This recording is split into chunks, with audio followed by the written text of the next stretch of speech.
guys, welcome back to my channel. Today we are sitting on my big comfy cream couch and we are going to be talking about my experience on the ketogenic diet week 2. So I'm Charlotte, this is my channel, Christian Mom Life. I cover all kinds of stuff, but right now I'm on a weight loss journey. And if that interests you, please feel free to subscribe if you're new here and hit the notification bell if you're already a subscriber to stay tuned to next week's update. And I will soon be posting a what I eat in a day on the ketogenic diet.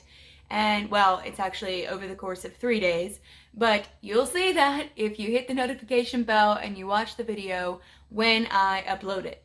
So now let's talk about week 2. Of course, you want to hear about the weight loss. That is what I care about. That's the point of me being on the ketogenic diet. If you don't know, a ketogenic diet is a low carb diet, high fat, moderate protein.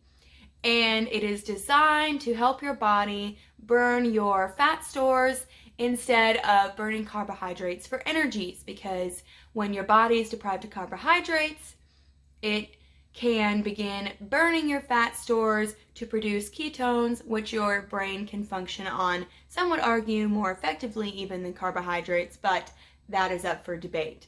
There are some purported health benefits. I don't know about those. That's not my goal here. My goal is to lose weight. So I have lost in week 2, 6 pounds. That is right. So that brings me to 15 pounds lost total from the ketogenic diet, which is really exciting. It brings me to around 40 pounds since giving birth and well over 50 pounds since January of this year.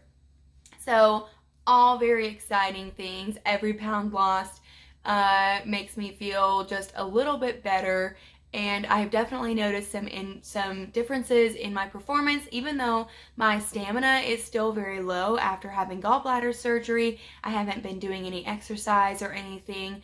I have noticed that even in my day-to-day activities, I'm not nearly as winded. My joints and stuff aren't aching nearly as much, which is very exciting. My clothes are beginning to fit differently. My husband has certainly noticed that I look thinner, and my friends and family have as well. So let's talk about symptoms, because that's important. You don't want to be on a diet that's ruining your life. The first and probably only negative symptom that I've experienced has been dry mouth and lips.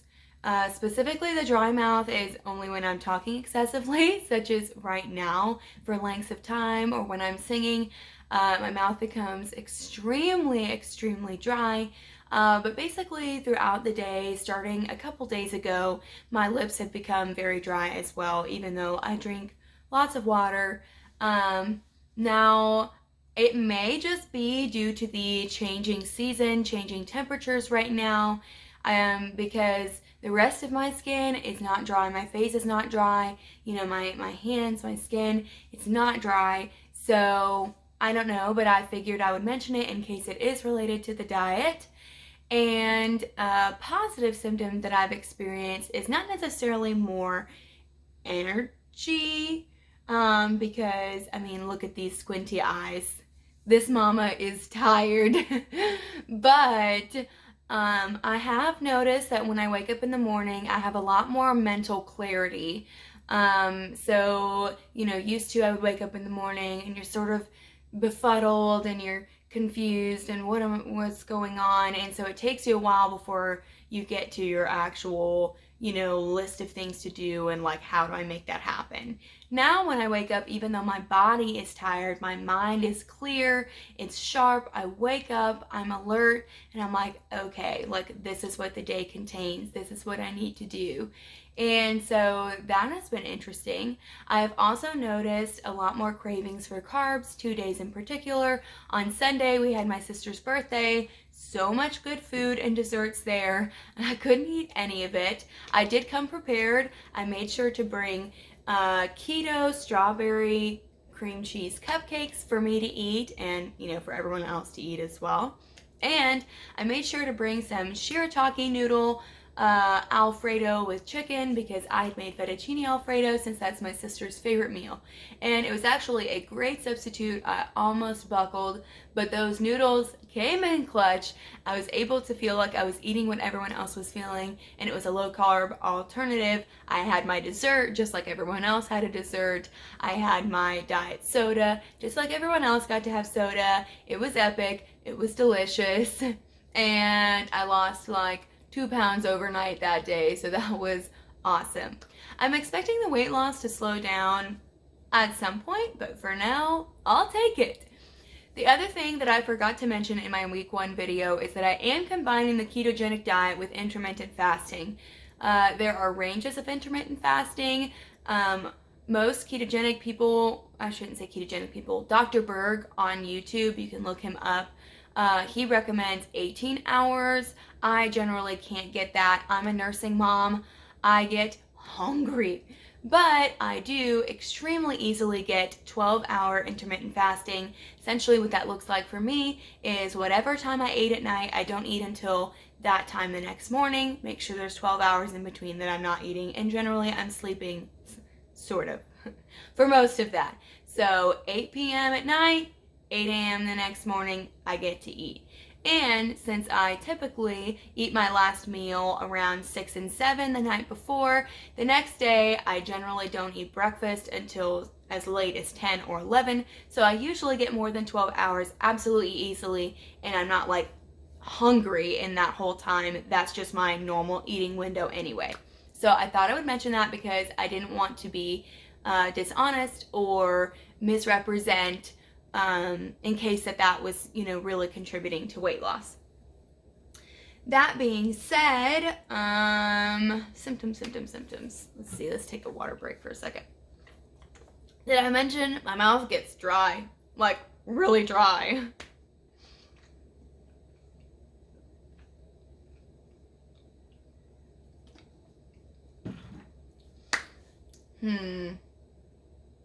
I was going to talk a little bit about the fact that now that I've lost a fairly significant amount of weight, it is taking a little, okay, let me start over. Now that I've lost a significant amount of weight, I noticed last week, and I was talking to my husband about it, that my brain was not catching up to what my body was presenting. I told Matt, the more weight I lose, the fatter I feel. And what I meant was that I didn't see any difference in my body. I'm supposedly losing weight, but for all I can tell, my belly still seems pretty flabby, my arms still feel pretty big, and basically, even though I could intellectually observe the differences in my body, that my face was thinner, my neck was thinner, my waist was more defined, my clothes were fitting more loosely, my brain just, I guess because the weight loss has been so rapid, could not actually connect what I was intellectually observing with how I felt about my body. It wasn't happening. This week, however, and I'm not sure if it's because I've been receiving lots of positive affirmation from my husband, from my family, commenting that I look great, that I look, I'm looking skinny, that they've noticed a difference, that my brain is finally like, maybe they're onto something if everyone's saying this. That my brain has finally started to catch up this week is what I'm trying to say. I'm beginning to really feel good about my body, really beginning to see some of these differences, appreciate them, and enjoy them. And every pound lost is more motivation to lose more weight till I get to my goal. But I'm also able to truly enjoy where I'm at now. I'm not a size 2X like I was when I was pregnant. I'm a size large now. And, that's really exciting. I mean, that's 2 dress sizes, and I get to shop in a different section of clothing than I was shopping in. That is really exciting to me. So I wouldn't, of course, list that as a symptom, but I would list that as a positive effect. And of course, everyone's bodies are different. So if you're desiring to lose weight, I definitely encourage you to find a method that is maintainable long term that you can lose weight on, because it is so worth it. I have been on both sides of the spectrum now multiple times, and I can say being thinner I like it more. I'll leave it at that. I don't want to offend anyone too bad. I don't. So that is all for this video. Please, like I said, subscribe, hit the notification bell if you want to see a what I eat in 3 days on the keto diet, because one day just didn't make much sense. I generally only eat 2 meals in a day. Although the past couple days I have been eating 3 meals a day. Like I said, on the weekend, I generally eat 3 meals a day because I'm out and about. I find myself getting hungrier. And then during the week when I'm at home, it pares down to 2 just because I'm not expending as much energy, and therefore I'm not as hungry. But with that being said, I've been enjoying trying lots of new recipes. I had low-carb enchiladas last night, which is exactly like regular enchiladas, just with low-carb tortillas. But yeah, so I think that is everything. Man, I should really write scripts for these so I don't have to sit here and ponder. That is it. We're just gonna call it done. If I think of something, I'll put it in next week's update. So thank you so much for watching. I hope you get to spend some time on your own big comfy couch, and of course I encourage you to get out, enjoy the fall weather, or in the case of my friends who live in Indiana, the winter weather, because it is snowing there, which I totally forgot about. I love living here. Anyway, if you like this video, please hit the like button. If you have any comments, questions, thoughts, ideas, you know where to leave them. I hope you have a great day, and like my daughter Esther would say, bye ya!